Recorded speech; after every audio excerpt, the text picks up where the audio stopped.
Aujourd'hui, nous sommes dans un environnement, dans un contexte de protectionnisme. Quand on s'intéresse un peu plus à la décision, il y a beaucoup de sujets qui laissent présager d'une décision un peu hâtive. Est-ce que finalement, c'est ce refus de coopération qui nous coûte ces fameux nouveaux taux compensateurs? Même Rabat était très clair en disant ceci est un document diplomatique sensible. Un mémorandum entre deux États contient également des informations diplomatiques et stratégiques qu'il est, à mon sens, difficile de divulguer, même dans le cadre d'une enquête ou d'une procédure judiciaire. Lorsqu'il s'agit de sanctionner la Chine, on se sert un peu du Maroc comme un prétexte. Lorsqu'il s'agit de sécuritaire, on est très open, tout le monde est souriant et tout le monde veut travailler. Mais quand il s'agit de commerce et de business, et que finalement le Maroc joue le jeu de la mondialisation... Et que les Chinois sont impliqués.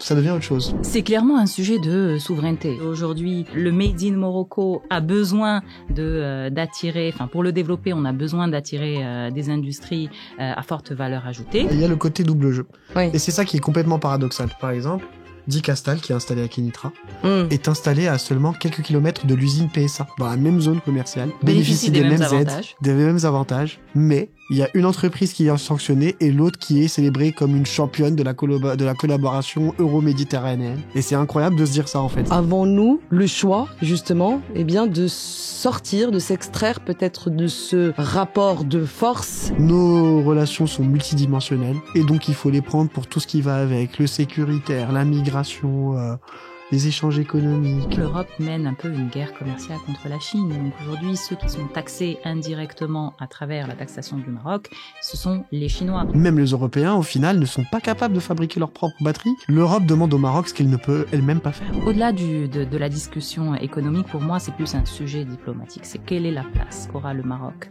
aujourd'hui vis-à-vis de ses partenaires européens. Le Maroc est en résumé... et ça me fait un peu mal de le dire, mais un peu le pion dans cette affaire pour bouger des Chinois. Et c'est ce qui est problématique. Les diktats de l'Europe, la Chine au Maroc, c'est niet. C'est ce qu'on pouvait lire en lettres capitales sur la couverture du numéro 1127 de Tel Quel, paru fin mars. Alors que l'économie mondiale est déboussolée par le tourbillon Trump et ses taxes exorbitantes, la fièvre du protectionnisme agressif ne semble pas concerner uniquement les Américains. L'Europe aussi, dans une moindre mesure, cherche à protéger ses intérêts d'une curieuse manière. Les 27 ont en effet décrété des taux compensateurs sur les jantes en aluminium produites au Maroc par les industriels chinois. Comment interpréter cette décision? Sommes-nous à l'amorce d'une guerre commerciale? Le débat aujourd'hui dans Tel Quel Talk. Et avec nous pour ce débat, Ralia Moursali, vous êtes avocate spécialisée en développement de projets d'infrastructures au Maroc. Merci d'être avec nous. Bonjour Bouchra, merci de l'invitation. Bienvenue à vous. On aura besoin de votre expertise pour nous éclairer sur les détails techniques de ce dossier. En face de vous, Yassine Majdi, directeur de publication de Tel Quel, dans votre édito, Yassine. Merci d'abord d'être avec nous. Merci Bouchra. Dans votre édito, Yassine, vous dites que les sanctions annoncées par l'UE sont une décision politique qui vise à contenir toute tentative chinoise de s'installer aux portes du vieux continent, un point que vous aurez bien entendu l'occasion de développer lors de cet échange. Mais d'abord, une question grand angle, et ça sera pour vous, Ralia Moursali. Peut-être on commencera par un nécessaire rappel des faits pour comprendre l'évolution de ce dossier. Tout est parti d'une plainte d'un acteur industriel européen déposée au tout début de cette année. Et dans cette plainte, cet industriel reproche aux entreprises basées au Maroc de bénéficier de subventions jugées comme des avantages qui portent atteinte aux droits de la concurrence. La Commission européenne s'est prononcée en faveur de cet industriel, en tout cas de la fédération qu'il représente. Cette décision, pour commencer, Ralia, vous a-t-elle surprise? Et puis surtout, est-ce qu'elle est juridiquement fondée? Sur le fondement de la décision, oui, elle est, à mon sens, totalement fondée et elle ne contrevient ni aux principes, aux règles UE, ni à l'accord de libre-échange qu'il y a entre le Maroc et l'Union européenne, qui prévoit clairement donc des exceptions aux exonérations douanières qui y sont prévues, et donc la possibilité de fixer des mesures compensatoires lorsqu'il y a des aides étatiques et des subventions qui sont accordées par un État en vue d'aider une industrie, un secteur spécifique. Donc sur le fondement, pour moi, la décision est justifiée. Elle respecte également donc les règles de l'OMC. La procédure, les principes de procédure ont été respectés. Oui. Comme vous l'avez très bien souligné, il y a eu une plainte. À l'issue de cette plainte, il y a eu une enquête. Lors de l'enquête, donc les parties prenantes ont été entendues. Oui. Il y a eu des questionnaires qui ont été envoyés donc aux décideurs marocains, donc pour apporter certaines informations, des éléments de preuve. Et donc, la décision intervient légalement. Enfin, elle intervient conformément aux règles juridiques qui sont prévues donc sur la forme, et sur les règlements. Sur la forme, je ne pense pas, à mon sens, qu'il y ait un sujet. Et sur le fond, vraisemblablement, à premier abord, on peut considérer que la décision est justifiée et respecte donc les règles de procédure. Après, on peut encore en débattre. Quand on s'intéresse un peu plus à la décision, il y a beaucoup de sujets qui laissent présager d'une décision un peu hâtive, sans pour autant prendre en considération l'importance des éléments, les faits. Enfin, quand on lit la décision, on voit clairement qu'il se sont suffi de certaines preuves suffisantes. Oui. Le lien de causalité entre le préjudice et donc les faits qui sont reprochés n'est pas clairement établi. Et donc c'est ce que invoque le gouvernement marocain. Et donc la décision d'un point de vue juridique est intéressante. Maintenant, pour répondre à votre première question, est-ce qu'elle était prévisible ou pas ? C'était attendu. Je pense qu'aujourd'hui nous sommes dans un contexte de protectionnisme qui s'exacerbe clairement. Donc on est loin de la libéralisation qu'on avait il y a une certaine décennie. Aujourd'hui, tous les États cherchent à protéger leurs industries. Est-ce qu'elle était prévisible ? Bon, je dirais qu'il y a eu la plainte qui a donné lieu à cette décision. Mais bon, nous sommes dans un contexte où aujourd'hui, elle était prévisible. Si elle n'était pas intervenue sur ce secteur, elle serait intervenue sur un autre secteur. Après, on pourra débattre. On y reviendra bien sûr. Voilà, on réfléchira, à quel autre secteur, aux autres secteurs, bien sûr, qui pourrait être également touché éventuellement par des sanctions de même nature. J'aimerais bien qu'on revienne, si vous voulez bien, Yacine Mejdi, sur l'un de vos éditos que vous avez consacré du coup à cette actualité et dans lequel, vous parlez de gifles diplomatiques, d'hypocrisie flagrante. C'est par ces mots donc que vous qualifiez cette décision européenne. Est-ce qu'il n'est pas plutôt question, Yacine, d'un différend commercial qui pourrait se résorber suite à une négociation en bonne et due forme, et puis surtout à la lumière des éclairages que vient de nous apporter Ralia, en nous disant que finalement, en fait, tout le circuit, légal a été respecté du point de vue de la forme et du fond également. Yacine Mejdi. Alors, je suis en partie d'accord sur la forme. Oui. Peut-être un peu moins sur le fond. Moi, typiquement, il y a des éléments de l'enquête, ou en tout cas des éléments, des considérants qui sont affichés clairement dans la décision de l'Union européenne ou de la Commission européenne dans ce cas-là, qui me font douter ou qui témoignent d'un deux poids deux mesures. D'accord. Typiquement, par exemple, Ralia l'a bien précisé, des questionnaires ont été envoyés au Maroc, à toutes les parties marocaines impliquées. Il me semble que ça commence d'abord par le ministère de l'Industrie et du Commerce. Mais au niveau chinois, on a estimé, et là je ne fais que citer indirectement une partie de l'enquête, qui dit tout simplement les Chinois auraient dû être au courant de l'enquête, et on estime qu'ils pouvaient être informés par eux-mêmes. Et on leur a demandé s'ils voulaient se saisir comme partie prenante de ce litige commercial. Alors pardonnez-moi Yacine, mais je vous coupe peut-être sur ce point, et vous le précisez, c'est l'une des informations que vous apportez dans ce dossier qui a été consacré à cette actualité dans tel quel. Vous dites que le document qui a été publié par la Commission européenne, on précise qu'il a été demandé à Rabat de fournir des détails sur le mémorandum d'entente conclu avec la Chine en 2016, mais c'est une demande qui a précisément été refusée par Rabat.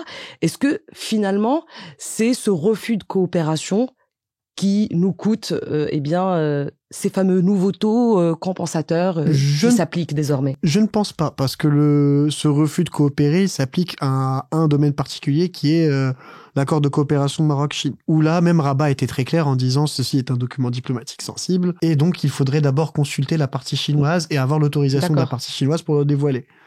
Ce que la Commission européenne n'a jamais cherché à faire ou a fait de manière très légère. Donc Rabat a revendiqué, si vous voulez, un petit peu son droit à la confidentialité sur ce document. D'accord avec Yassine. Enfin, ils ont été très coopératifs dans ce dossier. Oui. Et le fait de refuser de communiquer un document stratégique, diplomatique, parce qu'un mémorandum entre deux États, au-delà de son contenu économique, contient également des informations diplomatiques et stratégiques qu'il est, à mon sens, difficile de divulguer, même dans le cadre d'une enquête ou d'une procédure judiciaire. Donc, à mon sens, ils ont été très coopératifs. Maintenant, oui, c'est vrai, comme l'a très bien souligné Yassine, à aucun moment les Chinois, alors qu'ils ont été impactés, c'est l'une de leurs filiales qui a été le plus impactée avec des droits compensatoires, des mesures compensatoires supérieures à 31%. Donc, les Chinois n'ont jamais été entendus sur ce dossier. Mais bon, après, j'ai envie de vous dire, sur d'autres dossiers concernant d'autres secteurs, même lorsque on leur demande leur intervention, ils refusent de communiquer des informations stratégiques ou même de coopérer. C'est vrai, sauf quand ils sont directement concernés ou saisis par l'Union européenne. Quand il me semble qu'il y avait eu un autre litige commercial, mais direct entre l'Union européenne et la Chine. Et là, l'Union européenne a saisi tout ce qui pouvait être saisi. L'OMC, les Chinois directement à travers des questions détaillées écrites qui leur ont été adressées directement. Chose qu'on ne revoit pas dans ce dossier-là. Exactement. Et c'est justement ça qui rend un peu perplexe. Et il me semble aussi, quand on jette un peu un coup d'œil aux chiffres et des industriels qui sont taxés, ce sont d'abord des industriels chinois qui sont taxés plus que le reste. Et la part de taxation qui est accordée... Vous mettez en perspective un groupe coréen, il me semble, exactement, et un groupe chinois, et vous dites que le traitement n'a absolument pas été entre le même. Henzeit, typiquement le coréen, et Dicastal, Maroc, le chinois, il y a un gap énorme en termes de taxation.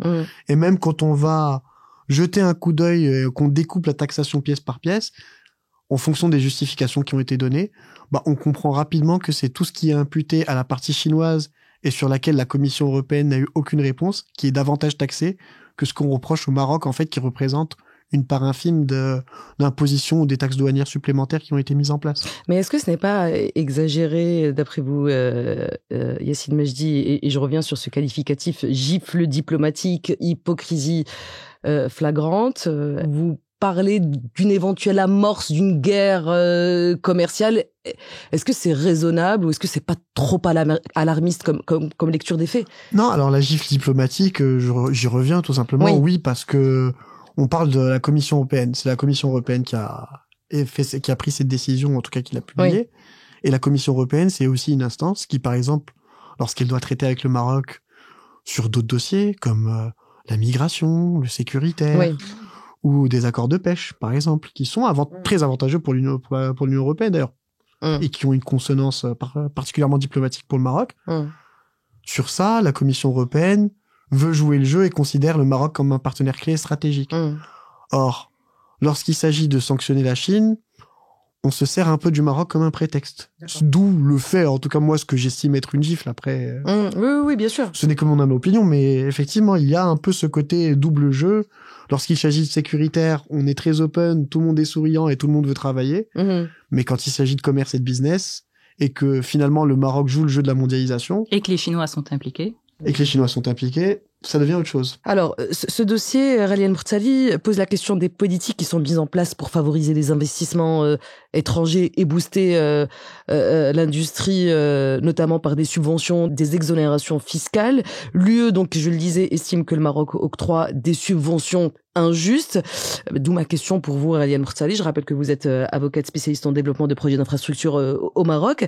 Est-ce que finalement, on peut se poser il y a un vrai sujet de souveraineté. Est-ce que chaque pays a totalement la main sur ce genre de mesures, de subventions, ou est-ce qu'il y a des règles internationales en la matière? Que dit l'OMC?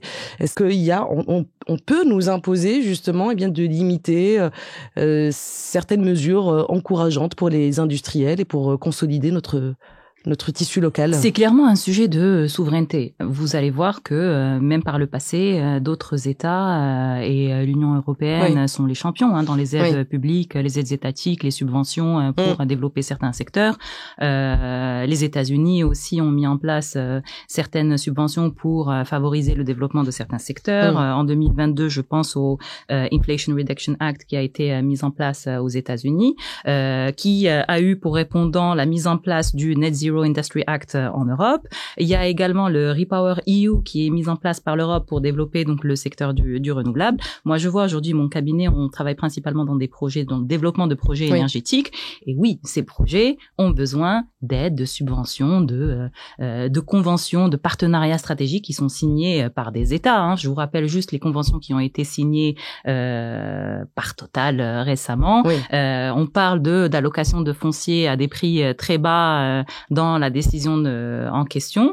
J'ai envie de vous dire que le sujet principal pour développer des projets d'hydrogène vert aujourd'hui, c'est le sujet un peu à la mode, c'est l'allocation de foncier.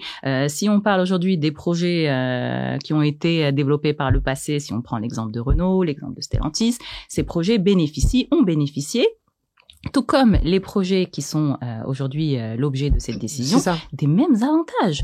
Aujourd'hui, on a un mécanisme qui vise à développer l'industrie marocaine. On a des conventions d'investissement qui sont signées. On a une charte d'investissement qui a été mise en place qui accorde des avantages à des industriels qui veulent s'implanter au Maroc, qui veulent développer le tissu industriel marocain, et donc qui accorde certains avantages. D'autres pays le font. Les Européens aussi, entre États membres, s'accordent des aides pour développer des secteurs qu'ils considèrent stratégiques.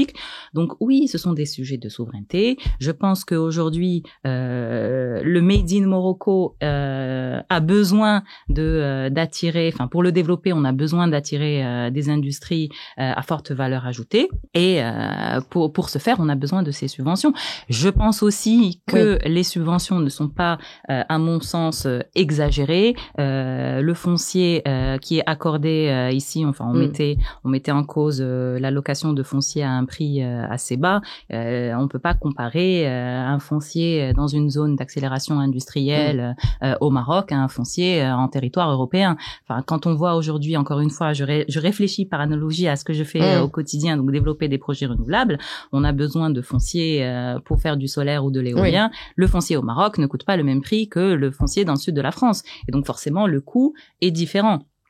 Et donc, oui, ce sont des sujets de souveraineté. En revanche, et comme vous l'avez très bien souligné dans votre édito, les Européens sont les premiers à imposer, à donner des subventions donc et des aides pour développer des secteurs stratégiques. Voilà, on est dans du deux poids deux mesures, dans une forme d'hypocrisie. Mais l'enjeu, pardonnez-moi Yacine Mejdi, c'est de se demander si finalement ces mesures, cette décision de la Commission européenne qui peut être interprété comme un coup de pression, c'est de se demander à quel point c'est efficace, puisque encore une fois, dans le dossier que vous avez consacré à cette actualité, eh bien, on apprend que la construction d'une usine chinoise sur le site industriel de Kenitra a été abandonnée, et puis que cette usine va être finalement installée au Portugal. Donc, finalement, c'est que ces pressions, ça fonctionne pour l'Europe. L'Europe a gain de cause. En fait, à court terme. C'est ce que Ralia a mentionné, justement, il y a le côté double jeu. Et c'est ça qui est complètement paradoxal.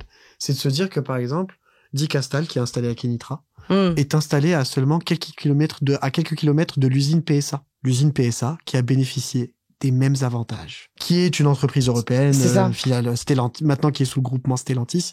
Les deux entreprises sont à quelques kilomètres l'une de l'autre, dans la même zone commerciale. Bénéficient des mêmes avantages. Des mêmes avantages. Toutes les deux se dirigent vers le marché européen in fine. Mais il y a une entreprise qui est sanctionnée et l'autre qui est célébrée comme une championne de la collaboration euro-méditerranéenne. Et c'est incroyable de se dire ça, en fait. C'est voir deux usines séparées de seulement quelques kilomètres, mais avoir des traitements si différents. Après, je pense que pour nuancer un peu nos propos, je pense que ça rejoint un peu votre première question sur est-ce que c'était une décision prévisible. Je pense qu'aujourd'hui, les États membres donc de la Commission ont eu affaire également à une plainte anonyme. Donc on ne sait pas qui était derrière cette plainte. À mon avis, s'il n'y avait pas eu cette plainte, il me semble difficile pour eux de venir et de décider une augmentation et l'imposition, enfin, de taux et de mesures compensatoires. Nota bene, la plainte est anonyme parce que justement le plaintif a demandé à être anonymisé pour éviter la pression des industriels chinois. Donc c'est quelqu'un qui collabore aussi avec des industriels chinois. Et qui doit certainement avoir des intérêts également au Maroc, donc qui aurait peur également des représailles. Donc à mon sens, est-ce que la Commission déciderait d'elle-même d'imposer des mesures compensatoires ? Comme vous l'avez dit, c'est un peu difficile. Enfin, quand on voit que il y a beaucoup d'institutions financières qui apportent également des aides. Moi, je vois les Allemands apportent énormément d'aides pour développer le secteur des énergies au Maroc. C'est la même chose, c'est le même raisonnement. Si on fait un raisonnement par analogie, si on bénéficie d'aides européennes, enfin c'est des prêts aussi, c'est des prêts, donc on mettait en cause un prêt d'aide Tijari dans la décision. Au final, ça reste un prêt pour développer un secteur, pour produire de l'électricité verte à un coût compétitif, qu'on pourrait potentiellement exporter en Europe. Est-ce que demain, le secteur des énergies renouvelables et de l'électricité également pourrait subir ces mesures compensatoires, alors qu'ils bénéficient aux Européens? À moyen long terme, ça induit aussi une réflexion plus globale sur un véritable changement de paradigme et peut-être un renouvellement de notre vision de nos partenaires internationaux. C'est l'idée qui est défendue, en tout cas, ou qui est posée par l'une des tribunes qui a été publiée dans le sillage de ce dossier par Mohamed Abdi, on le rappelle, spécialiste en politique publique, qui dit dans cet édito, le Maroc a fait le choix stratégique, je le cite, de devenir une plateforme industrielle africaine, euro-compatible et orientée vers l'investissement productif. Moi, ce qui m'interpelle dans cet extrait, c'est euro-compatible. Avons-nous le choix, justement, de sortir, de s'extraire peut-être de ce rapport de force et de collaborer et d'avoir un partenariat véritablement win-win avec les 27. On est sur un espace immédiat et proche régional. Là, on est davantage sur la considération géopolitique. Et la réponse la plus évidente est presque non. On ne peut pas, parce que c'est notre voisinage immédiat. C'est notre principal marché aussi vers lequel on exporte. Et voilà. Donc, difficile de l'ignorer. Oui. Mais par contre, encore une fois, dans un cadre plus général et on va dire encore une fois plus politique, le Maroc est un partenaire fort de l'Union européenne et je pense que justement ça ne se limite pas et c'est ce que d'ailleurs la diplomatie marocaine a beaucoup insisté sur ce point par le passé. Il ne faut pas cantonner nos relations à un aspect. Nos relations sont multidimensionnelles et donc il faut les prendre pour tout ce qui va avec, le sécuritaire, la migration, les échanges économiques, la culture. Ça peut s'étendre à l'infini. D'ailleurs, c'est ce que essaye de faire le Maroc petit à petit. Tout est intrinsèquement lié, c'est ce que vous voulez dire exactement. Ici, je dis. Et que donc, in fine, oui, bien sûr que commercialement, bien sûr que l'Union européenne est un poids, ou en tout cas est un marché sur lequel le Maroc doit compter, mais je pense qu'il y a des retours. Je pense qu'il y a des moyens de tout simplement mieux revoir le deal en quelque sorte. Ouais. Comment faire, Alia Mrtsali, pour ne plus subir justement ces dictates, déjà précisément par rapport à cette décision de la Commission européenne? Est-ce qu'il y a des voies de recours concrètement et est-ce qu'on peut s'adresser à l'OMC par exemple pour contester cette décision? Oui, la contestation se fait devant les instances de l'OMC. Il y a également, il me semble, un recours qui est possible devant la Cour de justice européenne. Je ne sais pas à quel stade nous sommes. Il y a eu une réaction officielle de Liam Zone, ministre de l'Industrie. On n'a pas, il me semble, encore le détail des procédures qui ont été engagées ou pas encore. On ne sait pas quelle forme prendrait le souci, c'est que la riposte. En attendant une décision finale à un quelconque recours, les mesures compensatoires sont là. Elles vont être appliquées. C'est les industriels qui trinquent. Exactement, elles ont un impact immédiat.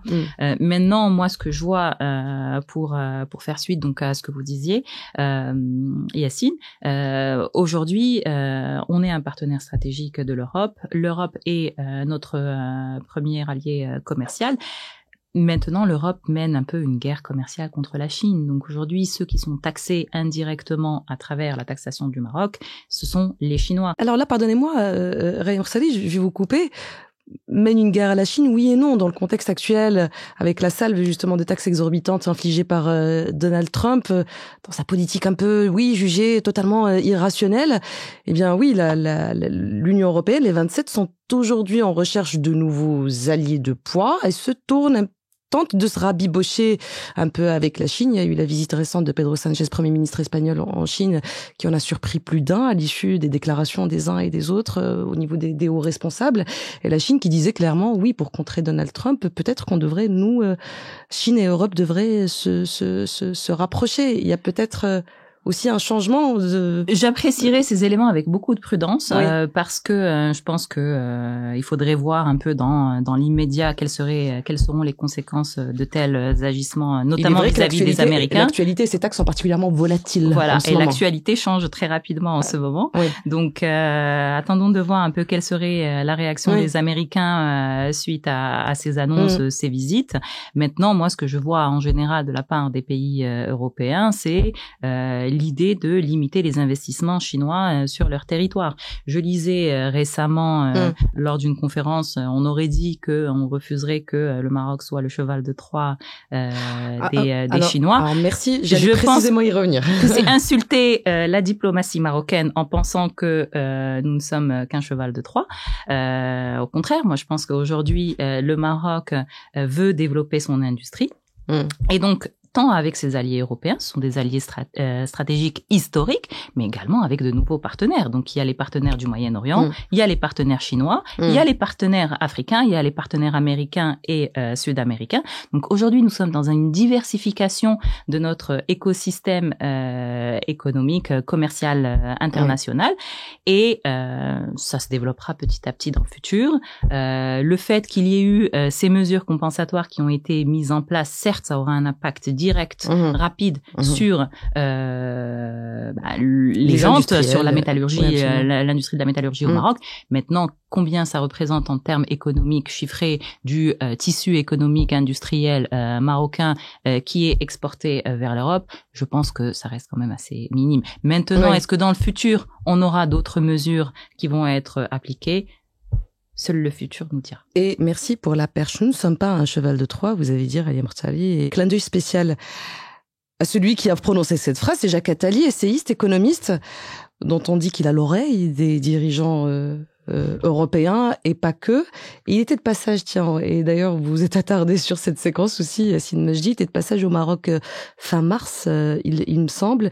Et voilà ces mots, parce que j'aimerais bien qu'on s'y attarde, les mots ont un sens, c'est important. Il dit que l'hostilité, j'ouvre les guillemets, je le cite, l'hostilité de l'Europe à une présence chinoise au Maroc est une attitude durable et il faut s'y préparer. Il ajoute, on ne vous laissera pas être le cheval de Troie de l'industrie chinoise. C'est une chance pour vous, dit-il, qu'on ne vous laisse pas faire. Avant d'ajouter, si nous avons décidé de rapprocher notre chaîne de valeur, ce n'est pas pour que la Chine vienne s'installer au Maroc. Fin de citation.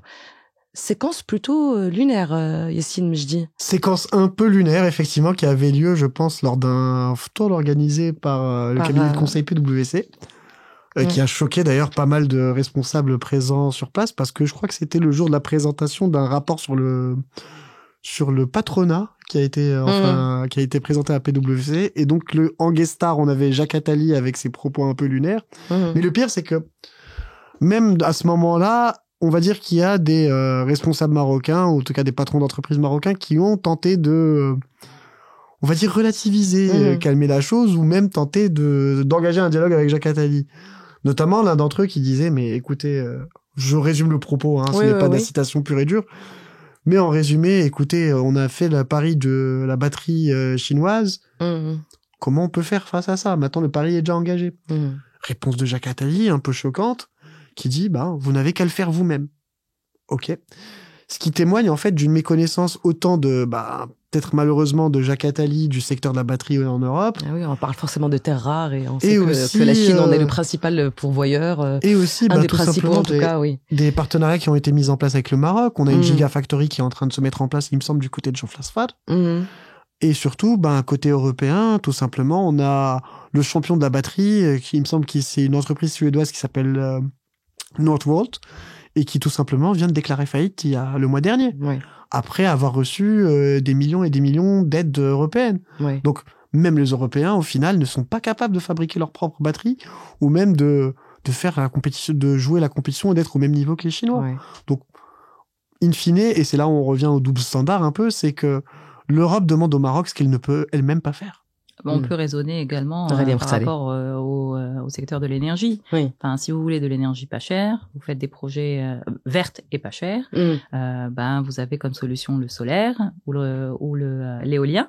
Et pour le solaire, les panneaux, on le sait, les plus performants les panneaux chinois. Ce sont des panneaux chinois. Donc nous, on a fort heureusement des usines qui aujourd'hui fabriquent ces panneaux, et donc panneaux purement marocains, avec aucun lien chinois, qui sont assez compétitifs et de très bonne qualité, mais même en Europe, pour développer ces projets solaires, qu'il y en a partout en Europe, et l'Europe aussi qui veut développer des projets à taille significative, quand on parle du X-Link qui aurait dans le sud du Maroc, même les projets d'hydrogène vert, ils ont besoin d'une composante renouvelable, c'est le solaire qu'on va mettre en place.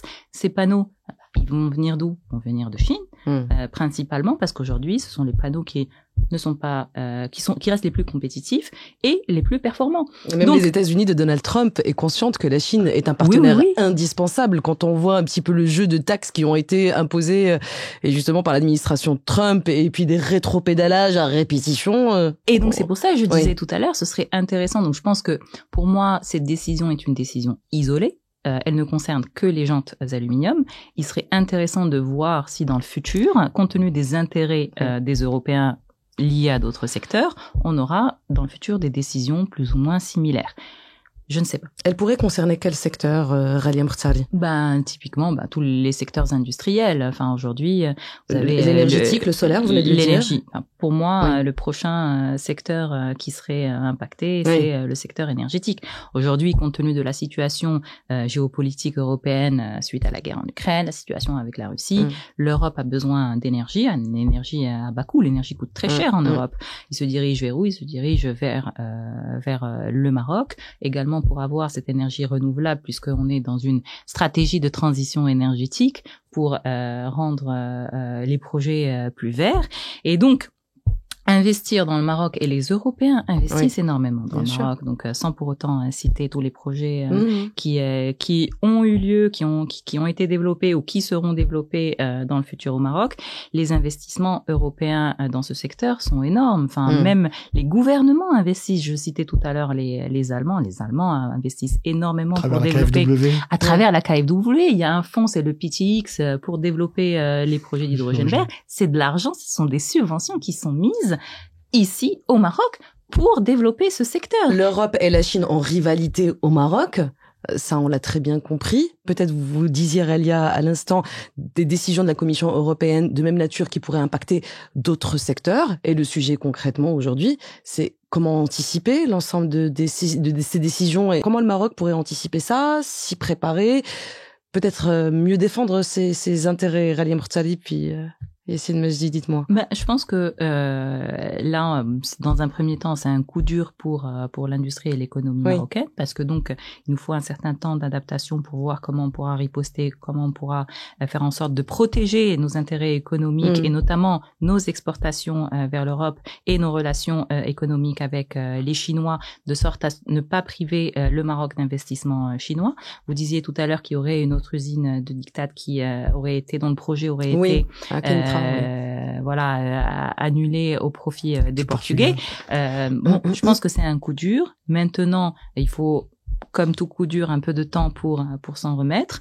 Il faut une négociation et un dialogue global, parce que aujourd'hui nous sommes un allié stratégique non seulement en matière d'industrie, mais comme vous le citiez tout à l'heure, Yassine, nous sommes un allié stratégique en matière de terrorisme, de défense, de sécurité et d'énergie. Donc, je pense que d'un point de vue, au-delà de la discussion économique, pour moi, c'est plus un sujet diplomatique. C'est quelle est la place qu'aura le Maroc aujourd'hui vis-à-vis de ses partenaires européens. On est arrivé à un stade où nous voulons, et on l'a démontré par le passé de manière assez réussie, que nous sommes un allié stratégique et nous voulons des relations win-win, d'égal à égal avec nos voisins et nos amis européens. Une dernière question pour vous, Yassine Majdi. Du coup, est-ce qu'il faut aujourd'hui renégocier nos accords d'association avec l'Union européenne, redéfinir les termes? Je pense pas qu'on soit sur une remise en cause totale de la coopération avec l'Union européenne. Ça serait se leurrer et ignorer les dernières décennies qu'on a eues. Mais effectivement, je vais aller dans le sens de Ralia. C'est plutôt dans le sens d'une reconfiguration. C'est remettre les bases telle qu'elle devrait être, ou telle que le Maroc conçoit qu'elle devrait être.